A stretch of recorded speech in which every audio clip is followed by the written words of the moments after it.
if you are looking for some great tips to help with your Google display campaigns, then this is the video to watch. Hello, I'm Muzair, and thanks for watching this video, where I'm going to give you 3 of my top tips to help you with your Google Display Network ads optimization. So let's look at a few ways to make sure your Google display campaigns are in tip-top shape. Review Placements Report. The first thing you need to look at is Google's placement report, also named in the interface as Where Ads Showed, where you'll find the list of sites, mobile apps, and YouTube channels where your ads have appeared across the Google Display Network.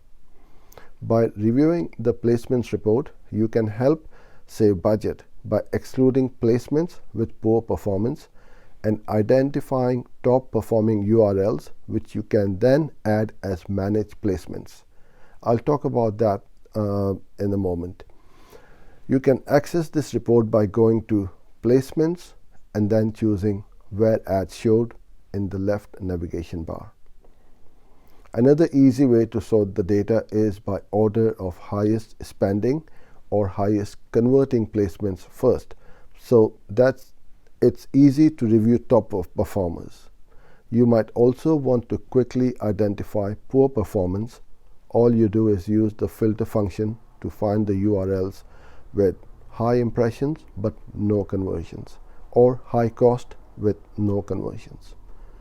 To help make the data more manageable, you can set an impression threshold and only review placement with that number of impressions or greater. This tip also ensures that you do not filter out placements too soon without a proper review. I would highly recommend that you create a separate pivot table from these placement URLs that will allow you to review performance at the aggregate level as well as the campaign level, so you can really get to grips with GDN performance. Add placement exclusions. Once you have reviewed where your ads have appeared, you can exclude poor performing placements in 3 ways. The first way is to use a method called exclusions in the interface. This is great when working with only a small number of exclusions, as you can quickly find these within the interface. All you do is click on the placement and select either exclude from ad group or exclude from campaign. The second way to exclude poor performing placements is to use exclusions in Google Ads Editor.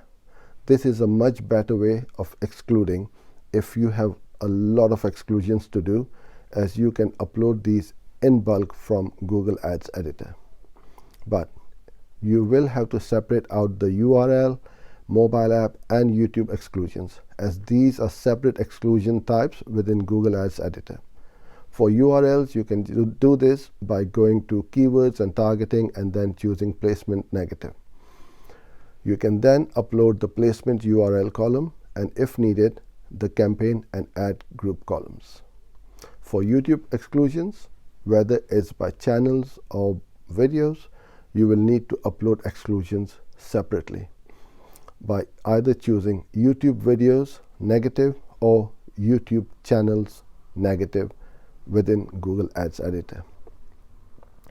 Don't forget that for channels, you will need the channel ID, which is the string of letters and numbers that appear after the .com / in the placement URL.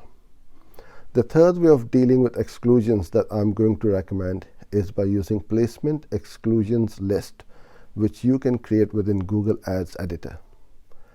This method is very similar to a negative list, as the tool allows you to add all URL, mobile app, or YouTube exclusions in one list and apply to multiple campaigns, so it's very efficient too.